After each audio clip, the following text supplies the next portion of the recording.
Okay, so from here we're going to begin folding our pleats.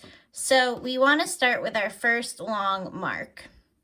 That's going to be the fabric we take up and fold to our third long mark. So between that we have this one fold. This fabric here is considered our underfold because it's the fabric getting folded under our pleat, and then this section here is considered our underlay, lying underneath the pleat. So you're not going to see that center mark. We're just folding on this line to connect lines 1 and line 2. Once you do that, you want to pin your fold in place, and you'll notice my fabric's not straight, so I'm going to try to straighten out that line, making my pleat straight all the way down, which is important for a knife pleat, not so much for an accordion pleat, but it still helps us get more of an accurate line 1 pinning. Okay, so I have my first pleat. Now I'm going to do the same exact thing with my smaller dashes. So I'm taking my first dash, I'm folding on my second, and my first and third dashes are going to meet to form my second pleat.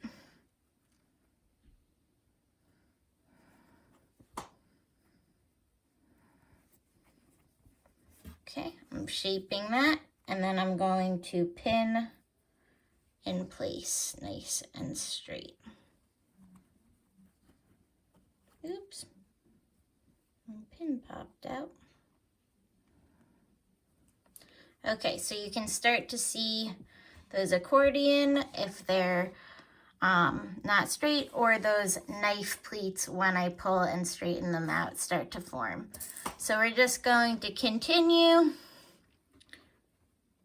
first dash to third dash.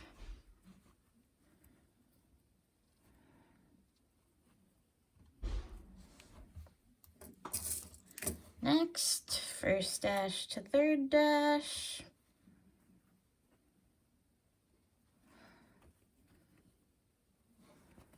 All the way across our fabric. Normally I would stop and just skip to the next step, but in case anyone's confused, I'm going to continue. So one last pleat, first dash to third dash, all accumulating under our pleat with our underfold. Okay, so those aren't the neatest pleats. I rushed it a little bit. My pins could be a little straighter, but already you can see how you would make, say, a pleated skirt, for example. So now what you want to do is, if you want, you can go to the iron and fold these so they're nice and straight, like knife pleats, or you can keep them accordion style. So knife pleats again would be flat straight lines. But now all we're going to do is do a stay stitch at the top. Your text has you creating a stay stitch using basted hand stitches, but I like to just sew down my pleats with my machine. So all I'm going to do is line up my top edge with the edge of my presser foot at 1/4 inch and do a stay stitch with back stitching. And a stay stitch is just when you're sewing something, but it's not a seam. It's just a stitch to keep your fabric in place. And in this case, the fabric we're keeping in place is our pleats. Take those pins out as you go. I just back stitched, but honestly, I probably didn't need to, because if this was on a garment, you'd be sewing this into a seam, so you shouldn't have to worry about your stitching coming undone. But for the sake of our sample, it makes sense to back stitch because we're not sewing this onto anything.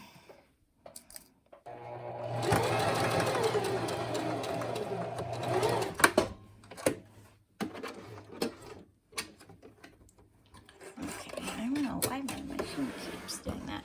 All right, and there's our basic accordion pleat pretty cute. Again, you could switch this up by changing the direction of them, the size of them, whatever it may be. If you want to take your fabric to your iron, you can almost even hand press the muslin. That'll give you your knife pleat. You'll see in the textbook, and the knife pleat is what we're seeing in all the face masks these days, and it's sewn down at both ends, and then this part opens up. So you almost practically made a little face mask here. You just have to add elastic. Don't use your elastic yet, though. We're gonna make an actual face mask. So this is the accordion pleat, the knife pleat. If you want to do a sewed down pleat, all you would do is just edge stitch your along the side of your pleats there, and it would sew your pleats in place, and you could sew them at the bottom, and that would look like this. Kind of looks like a tuck as well, but that's a nice decorative feature. Sometimes you see that on like moto jackets or pants. So once you get a basic pleat down, there's really a ton you can do. All I did was fold my fabric and sew it in place to get this piece here. You guys are only required to do this. If you want to play around with your pleats, feel free to submit extra samples. You might get a couple extra credit points. And just for fun, for those of you that have prior sewing experience, I want to show you one more interesting thing you can do. If you want to give it a shot. If not, don't worry. But this is pretty cool too. If you take that excess fabric from your pleat and we fold it in the opposite direction, we can actually create a really interesting texture within our textile. So I'm just going to go ahead and pin these flat, changing up the direction.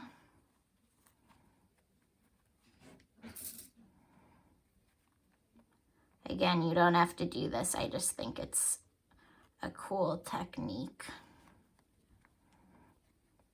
And it's just, I love learning ways that you can take two-dimensional materials and make them three-dimensional. And that's how we get all different types of designs.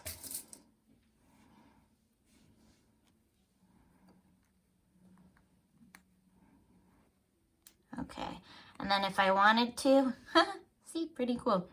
I can just go ahead and put this in my machine and sew down the center there.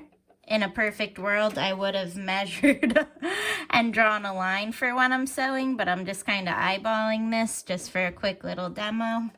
And I'm just holding my fabric flat.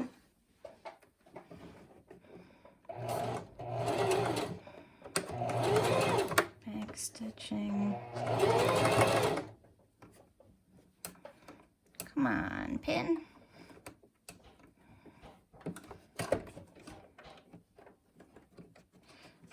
Sorry, my pins are getting stuck and I don't want to break my needle.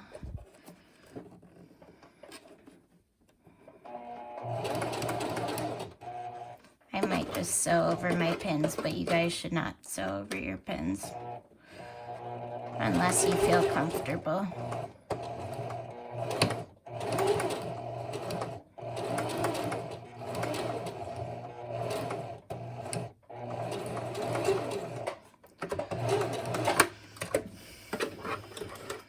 Okay. Let me take the rest of my pins out.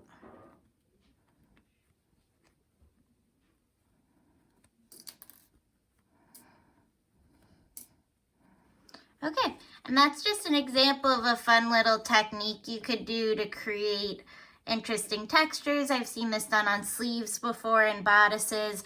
Mine isn't perfect because I was rushing it. And it also is kind of small. You'd probably do this on a larger scale. But kind of fun to see all the things you can do with pleats, especially if you have fabric that's like different colors. This could look really neat. All right, but once again, you guys just need to sew an accordion or a knife pleat. But feel free to experiment and show me your results. All right, good luck guys, and thanks for watching.